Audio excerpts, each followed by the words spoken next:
പുതിയൊരു വീഡിയോയിലോട്ട് എല്ലാവർക്കും സ്വാഗതം. അപ്പോൾ നമുക്കിന്നൊരു പാവയ്ക്ക തീയൽ ഉണ്ടാക്കാം. അതിനായിട്ട് ഞാൻ പാവയ്ക്ക നീളത്തിലരിഞ്ഞ് സവാളയും ഉപ്പും കൂടെ ചേർത്ത് വെളിച്ചെണ്ണയിൽ നല്ലതായിട്ട് വഴറ്റിയെടുത്തതിന് ശേഷം ഒരു മൺചട്ടിയിലോട്ടാക്കിയിട്ടുണ്ട്.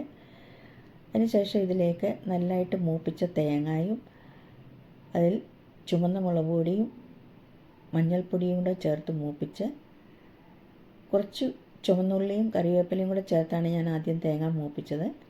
ഇതെല്ലാം കൂടെ ഒരു മിക്സിയിലിട്ട് തണുത്തതിന് ശേഷം നല്ല പേസ്റ്റ് മാതിരി അരച്ച് ഇതിലോട്ട് ചേർത്ത് കൊടുത്തിട്ടുണ്ട്. ഇനി ആവശ്യത്തിനുള്ള വെള്ളം ആ മിക്സി ഒന്ന് കഴുകി ഒഴിച്ചു കൊടുത്തിട്ടുണ്ട്. കുറച്ചുകൂടി വെള്ളം വേണമെങ്കിൽ ചേർക്കാം.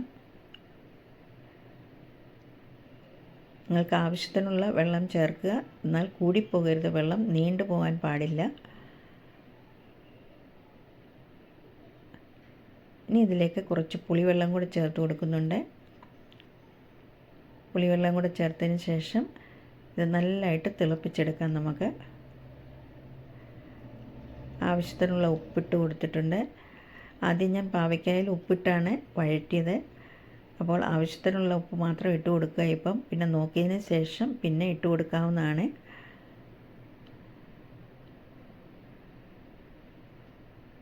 ഇനി ഇതിലേക്കൊരു ചെറിയ കഷ്ണം ശർക്കരയൂടെ ചേർത്ത് കൊടുക്കുന്നുണ്ട്. ശർക്കരയും ഉപ്പും പുളിയും പാവയ്ക്കയുടെ കയ്പ്പും എല്ലാം കൂടെ ചേരുമ്പം ഈ കറിക്ക് നല്ലൊരു ടേസ്റ്റാണ്. ആവശ്യത്തിന് ഉപ്പുണ്ടോ എന്ന് നോക്കാം. ഉപ്പൊക്കെ പരുവത്തിനായിട്ടുണ്ട്. ഇത് നല്ലതായിട്ട് തിളച്ചതിന് ശേഷം നമുക്കിതിലോട്ട് കടുക് വറുത്ത് ചേർക്കാവുന്നതാണ്. നല്ലതായിട്ട് തിളച്ച് വരുന്നുണ്ട്. എല്ലാവരും ഒന്ന് ഉണ്ടാക്കി നോക്കണം. നല്ലൊരു ടേസ്റ്റി ആയിട്ടുള്ളൊരു കറിയാണ്. ചോറിൻ്റെ കൂടെ കൂട്ടാനൊക്കെ നല്ല ഒരു ടേസ്റ്റുള്ള കറിയാണ്. അപ്പോൾ കടുക് വറുക്കാനായിട്ട് ഞാനൊരു ചെറിയ ഇരുമ്പിൻ്റെ ചീനച്ചട്ടി വെച്ചിട്ടുണ്ട്. അതിലോട്ട് കടുക് ഇട്ട് കൊടുക്കാം. കടുക് നല്ലതായിട്ട് പൊട്ടിയതിന് ശേഷം ഇതിലോട്ട് ചെറിയ ഉള്ളി ചെറുതായിട്ട് അരിഞ്ഞതുകൂടി ചേർത്ത് കൊടുക്കാവുന്നതാണ്. അപ്പം നമ്മുടെ കടുകൊക്കെ നല്ലതായിട്ട് പൊട്ടിയിട്ടുണ്ട്. ഇനി ഇതിലോട്ട് നമുക്ക് ചെറിയുള്ളി അരിഞ്ഞത് ചേർത്ത് കൊടുക്കാം. ഇനി ഈ ചെറിയുള്ളി നല്ലതായിട്ടൊന്ന് മൂത്ത് വരണം. ഈ ഉള്ളി ചെറുതായിട്ടൊന്ന് കുറച്ച് വഴന്നതിന് ശേഷം ഇതിലോട്ട് നമുക്ക് വറ്റൽമുളക് 2-3 എണ്ണവും കുറച്ച് കറിവേപ്പിലയൂടെ ഇട്ട് കൊടുക്കാം. ഞാൻ വറ്റൽമുളക് ഇട്ട് കൊടുത്തിട്ടുണ്ട്. ഒരു 2 വറ്റൽമുളക് മുറിച്ചിട്ട് കൊടുത്തിട്ടുണ്ട്. ഇനി കറിവേപ്പിലയൂടെ ഇട്ട് കൊടുക്കാം.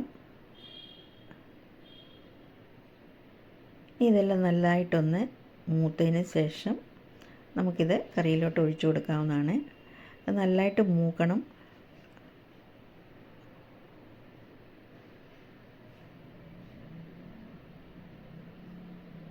അപ്പോൾ ഇത് നല്ലതായിട്ട് മൂത്ത് വന്നിട്ടുണ്ട്.